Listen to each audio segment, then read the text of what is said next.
Rapid pass নিবন্ধন করুন অনলাইনে। rapidpass.com.bd ওয়েবসাইটে আপনাকে স্বাগতম।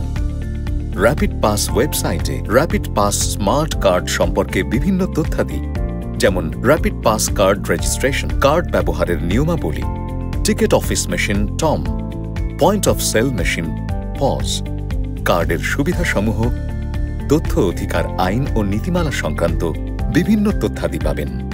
র্যাপিড পাস কার্ড যেখানে পাওয়া যাবে। র্যাপিড পাস ওয়েবসাইটের ক্রয় মেনুতে ক্লিক করে ডিটিসিএ এর নিযুক্ত ব্যাংক ডাচ বাংলা ব্যাংকের নির্ধারিত শাখা এবং ডিটিসিএ অনুমোদিত এজেন্টের বুথ হতে র্যাপিড পাস কার্ড ক্রয় ও রিচার্জ করা যাবে। র্যাপিড পাস সম্পর্কিত যে কোনো সমস্যা সমাধানের জন্য র্যাপিড পাস ব্যবহারকারীগণ ওয়েবসাইটের গ্রাহক সহায়তা মেনুর সাব মেনুতে ক্লিক করে নির্দিষ্ট ফর্ম সাবমিট করে অথবা হটলাইন নম্বরে কল করে সমস্যা জানাতে পারবেন। র্যাপিড পাস রেজিস্ট্রেশনের ধাপসমূহ।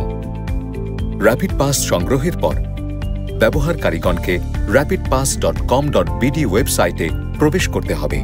ওয়েবসাইটের রেজিস্ট্রেশন মেনুতে ক্লিক করলে বিস্তারিত জানতে এখানে দেখুন নামক একটি বাটন পাবেন। এই বাটনে ক্লিক করলে রেজিস্ট্রেশনের ধাপসমূহ পাওয়া যাবে।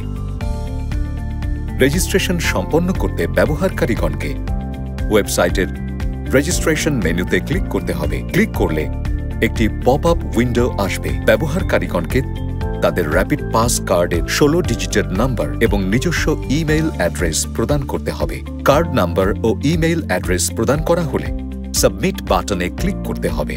প্রদানকৃত ইমেইলে একটি টোকেন অথবা ওটিপি পাবেন। এই টোকেন অথবা ওটিপি কোডটি ভেরিফিকেশন টোকেন ফিল্ডে প্রদান করে সাবমিট করতে হবে। ভেরিফিকেশন টোকেনটি সঠিকভাবে সাবমিট করা হলে র্যাপিড পাস নিবন্ধন ফর্মটি দেখা যাবে। উক্ত ফর্মটি নির্ভুলভাবে পূরণ করে প্রসিড বাটনে ক্লিক করতে হবে। প্রসিড বাটনে ক্লিক করার পর ব্যবহারকারীগণ তাদের পূরণকৃত তথ্য পুনরায় যাচাই করার সুযোগ পাবেন এবং পরবর্তী সাবমিট বাটনে ক্লিক করলে রেজিস্ট্রেশন সম্পন্ন হবে। ভেরিফিকেশন প্রক্রিয়া সম্পন্ন হতে 24 থেকে 72 ঘন্টা সময় লাগতে পারে।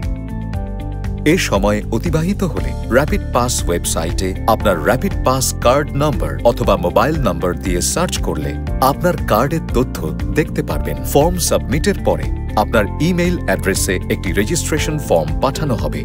ফর্মটি কোথাও জমাদানের প্রয়োজন নেই। পরবর্তীতে আপনার কার্ড রি-ইস্যু বা অন্য কোনো সেবা প্রয়োজন হলে ফর্মটি সাথে আনবেন। তাই ফর্মটি যথাযথভাবে সংরক্ষণ করুন। ওয়েবসাইটের ফর্ম মেনুতে ব্ল্যাকলিস্টেড অফলাইন ফর্ম পাওয়া যাবে। এ অফলাইন ফর্ম ডাউনলোড করে পূরণ করে ওয়েবসাইটে বর্ণিত DBBL এর নির্ধারিত ব্রাঞ্চ সমূহে জমা দিয়ে নির্ধারিত সময় পর আপনার ব্ল্যাকলিস্টেড কার্ডটি পুনরুদ্ধার করতে পারবেন। র্যাপিড পাস ব্যবহার করি, স্মার্ট বাংলাদেশ গড়ি।